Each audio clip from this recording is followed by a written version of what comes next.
Sir, आप लोग पद यात्रा निकाल रहे हैं गया से कुर्था। हम्म। तो सर, क्या कारण है कि पद यात्रा आप लोग को निकालना पड़ रहा है? इसमें कारण पूछना है क्या? नीतीश कुमार और नरेंद्र मोदी जी दोनों मिल करके SC ST OBC का जो आरक्षण है उसको बहुत चालाकी से ख़त्म करवा रहे हैं न्यायालय के माध्यम से। मैं उनको बताना चाहता हूँ कि 65% आरक्षण हमारा अधिकार है और हम लड़ के ले लेंगे। कानूनी पचड़ा से बचाने के लिए हम लोग 65% आरक्षण को संविधान के 9वीं अनुसूची में शामिल करवाने के लिए पदयात्रा कर रहे हैं। हम लोग पदयात्रा कर रहे हैं। निजी क्षेत्र की जो नौकरियां हैं वो 80% नौकरी है। बड़ी बड़ी कंपनी है, उसमें बड़े बड़े लोगों के बाल बच्चे नौकरी करते हैं, लेकिन वो गरीब गुरबा SC ST OBC का कहीं कोई आरक्षण वहाँ पर नहीं है। निजी क्षेत्र की नौकरियां में 65% आरक्षण को अविलंब लागू करने के लिए पदयात्रा कर रहे हैं। हम पदयात्रा कर रहे हैं उन भाइयों के लिए जो गरीब, कमजोर, असहाय, दलित, पिछड़ा, आदिवासी, अल्पसंख्यक समाज के लोग हैं।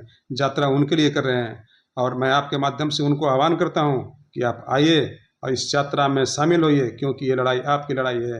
ये लड़ाई बहुजन समाज की लड़ाई है। ये लड़ाई 85% गरीब, कमजोर, शोषित लोगों की लड़ाई है।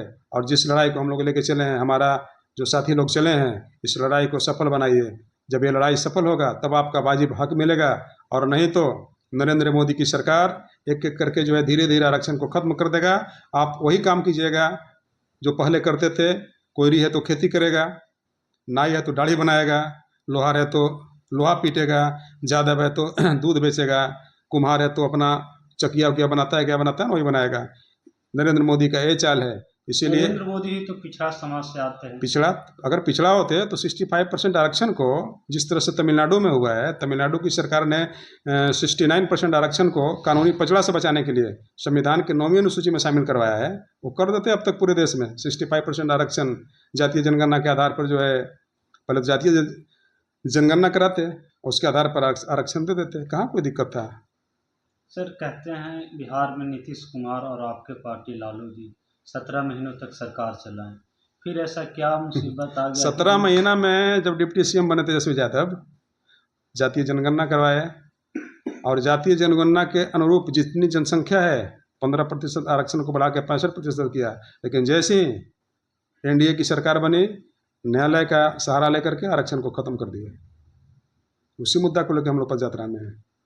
कितने की संख्या में आप लोग रहेंगे सर पद यात्रा में? हम लोग तो जितना चलेंगे कारमा जुड़ते जाएगा, क्योंकि लड़ाई जो है 85% जनता की लड़ाई है। वो हम लोग के साथ जुड़ेंगे और एक कारमा बहुत बड़ा होगा।